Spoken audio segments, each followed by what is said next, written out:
welcome to this brand new episode of Newsmakers, the show where we bring to you spectacular personalities and their success stories from various walks of life.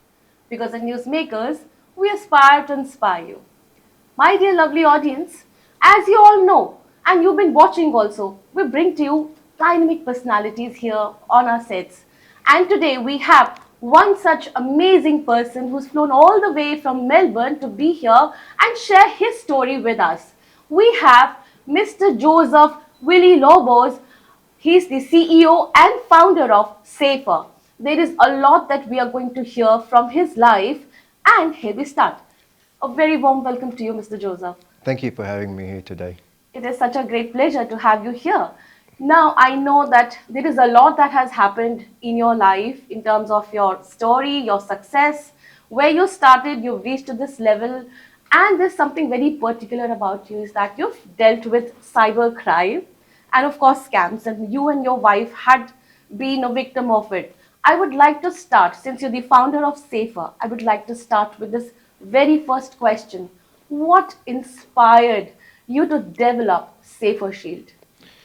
Well, it all started back in 2023 when, whilst we were living in regional Victoria, my wife and I got scammed. Firstly, me, in terms of a toll notice. I was busy at work. I looked at my phone, saw a text message that said you owe X amount on a toll. And so I clicked on it and paid it without thinking, because that's what we normally do, and I thought it was behind.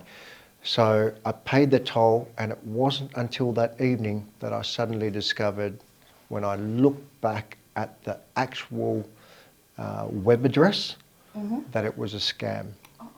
Now, what was disturbing about it was the fact that, not just being a scam, they now had my credit card details.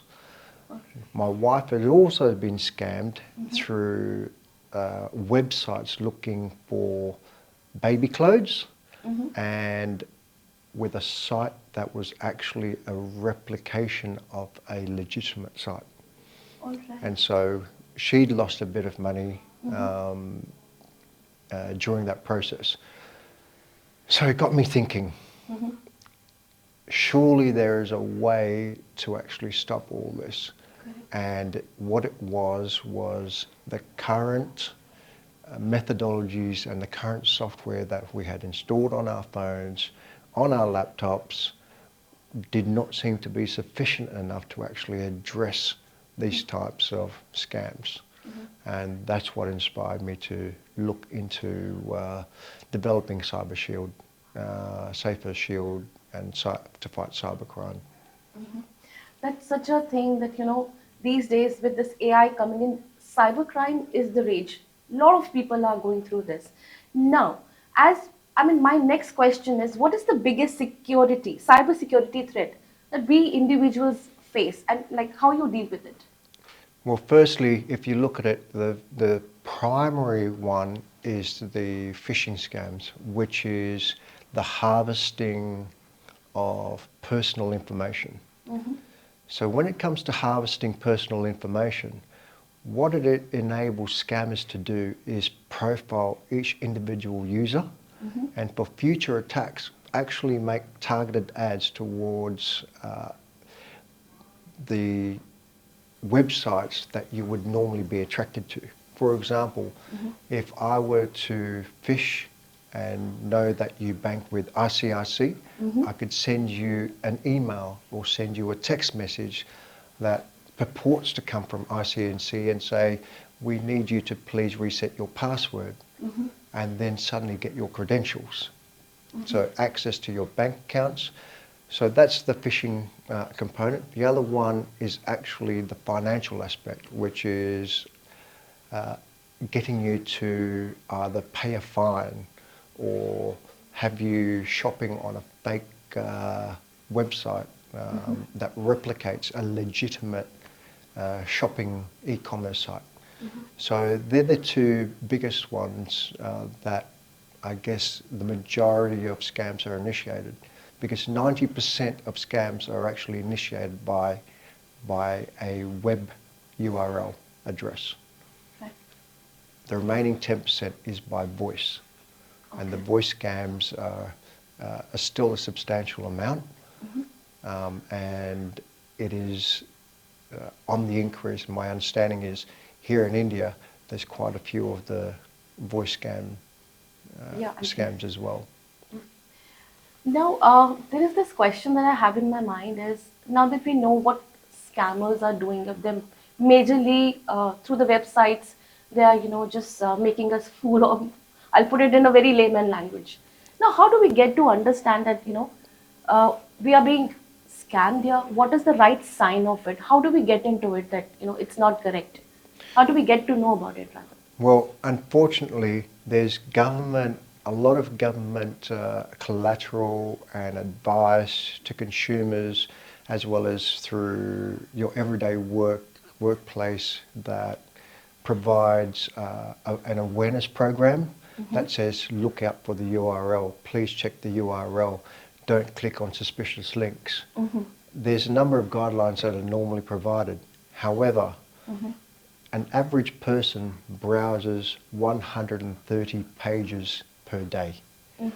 Now, if we were to follow that and actually look at every single URL that we browse to, that would take up a considerable amount of time.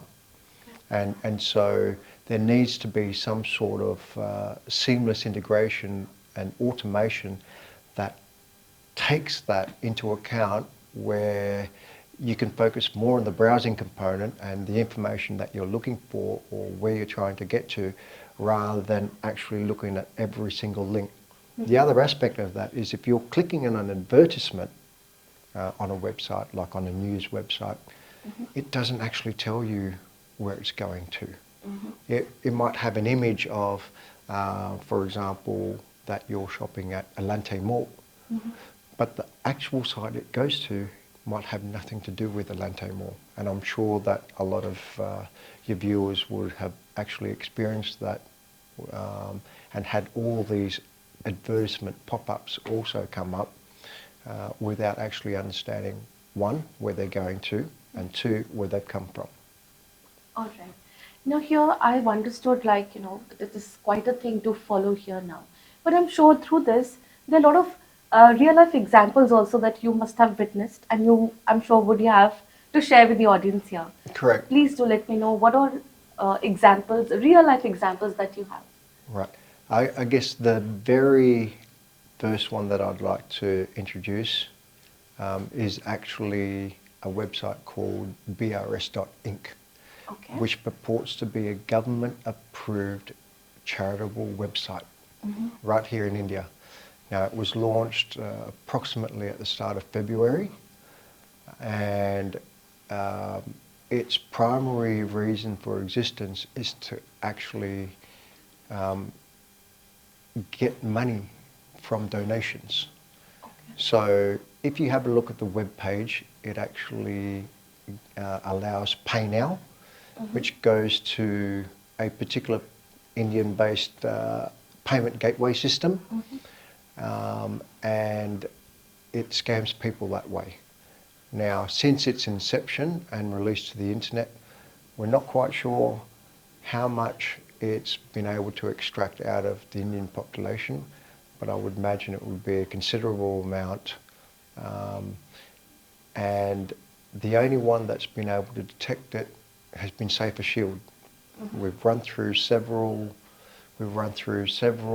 scenarios to determine where it's been picked up, antivirus, the anti-malware, and what we've discovered is that Sapher Shield has been the only one that has been able to make a definitive determination that it's a scam site.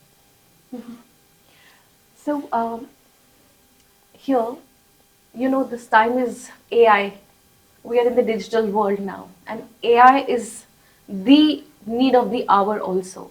But through AI, like the rise of the AI, there are a lot of cyber threats are also happening. Now, please tell me, how is adapting to stay ahead of all this? So the back end of Sapher and the algorithms that, leading algorithms that we have, which are constantly evolving and incorporating additional information, enhancements and enrichments, ensure that the various types of possible attacks that have been utilised by scammers and hackers, as well as future ones through various security vulnerabilities, are detectable using our product, Sapher Shield. Okay. And so that's why we've been able to keep a step ahead, and we've been able to actually address all that. Now, the use of AI in terms of all of these sophisticated attacks, it still does not get away from the fact that the deployment methodology still relies on fundamental internet basics, which have not changed over the years. And I've been across the internet for over 33 years now. So what I discovered was the fundamental basics are still there. The techniques have changed, but even with the introduction of AI, it still has to revert back to the fundamental basics for delivering payloads or for trying to entice people to engage in with the scam. And so if by keeping abreast of that and ensuring that we are aware of the technologies and the methodologies that are being utilised, we can keep one step ahead of them. Wonderful. So while you were incepting Sapher Shield, well, you started your company like Sapher, what were the challenges that you faced and how did you overcome them? So with the partnership, what it allowed us to do was overcome the main challenge that we had, which is what data was available for us to build our baseline from. Okay, so that was, I guess, the biggest challenge that we had at the very start. The second part was what our go-to market strategy was. We had been able to develop the product relatively quickly. Because of its simplicity, we were able to overcome a lot of the technological challenges that we faced within the parameters of the markets that we were going to. The next challenge was the consumer market. And the consumer market obviously has already been bombarded with all of these products that says, keep your software up to date, put an antivirus program in place to prevent attacks, etc., etc. And so a lot of the marketing that we found was actually based on technology and did not speak necessarily to consumers in layman's terms. So to assist in people's understanding, consumers' understanding on cybercrime and what Sapher had to offer, we had to develop an awareness program and an education program for them to actually understand its application in their everyday lives. Okay. So that was the main, I guess, the main challenges that we faced initially. Well, I'm sure because nothing comes that easy, and of course, to start something new, you really need to let people know how to use it, and of course, the challenges what you've just told. Now, here in India, I would really be very specifically asking you is this: that what are the key social initiatives that you're taking to plan? You're planning to launch it in India as well. What are the key initiatives that you're taking for that? Well, the first thing that comes to mind, which we're in the process of launching and looking at gaining traction in, as well as offering to the general public, as well as to government, is Sapher Shield for free for primary, middle and high school students. Wonderful. As we know, it's a younger generation and it fits in with what Sapher is all about, which is about protecting people and assisting people. And if it starts at that young age and an awareness program of what they should and shouldn't be looking at. And if they receive a notification or that they're actually clicking on a suspicious site, part of that becomes a learning process, which is they look at the web address and it goes, oh, yes, I now recognize, or I'm starting to recognize the patterns in the naming conventions that the scammers are using, right? So if you look at it, obviously they're not as well versed as adults.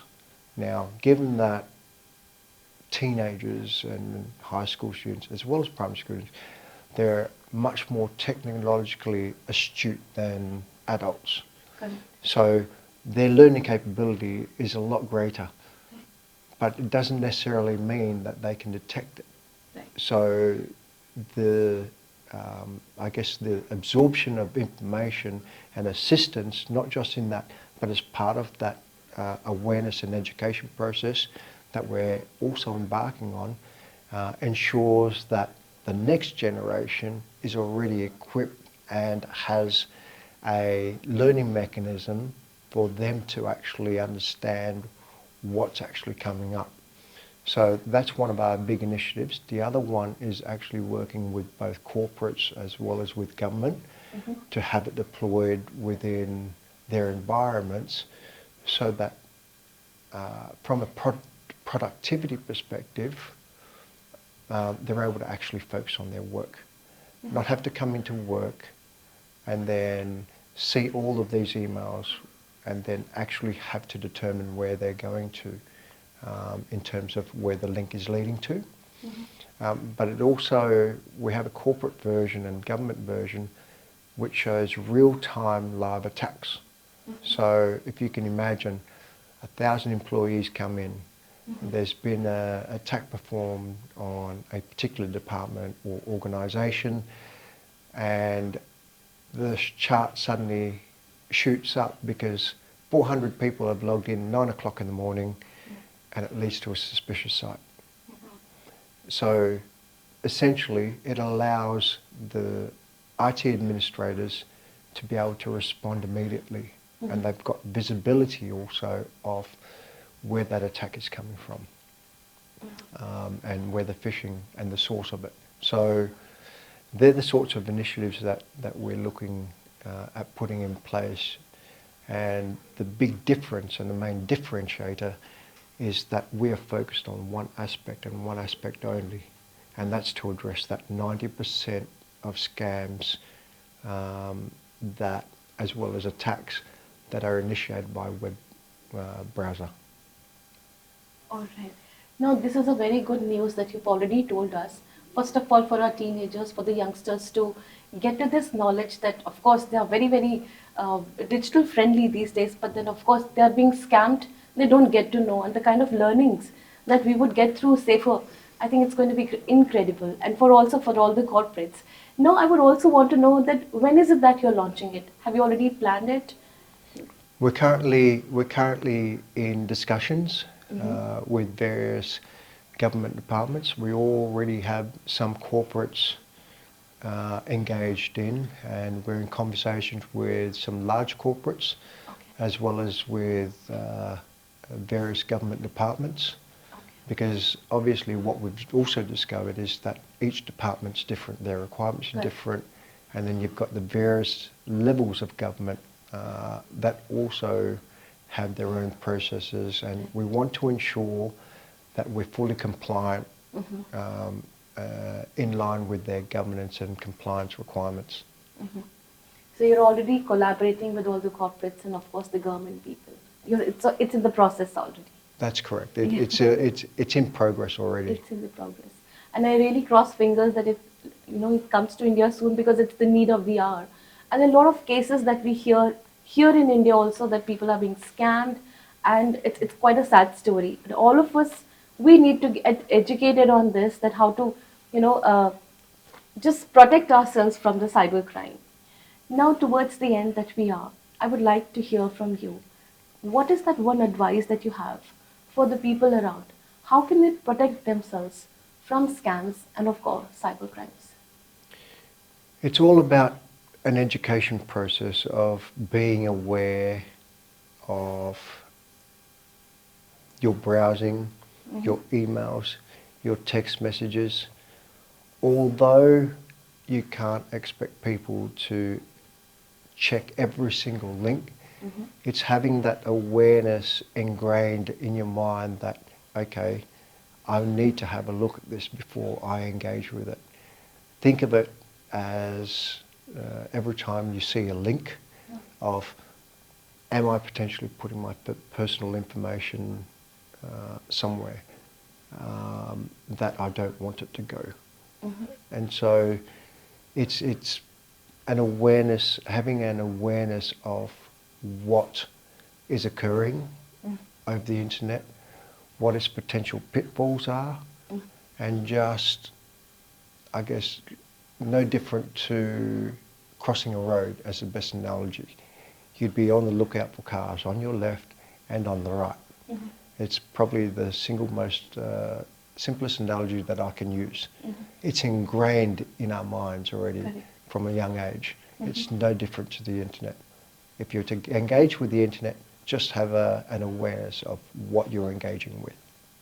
What a wonderful advice, and it's like I've been saying that it's really need of the hour. And I would just like to end it here. There is so much that we could have asked, and I never want this episode to end because there's so much that everyone of us who's watching this show would like to be aware on.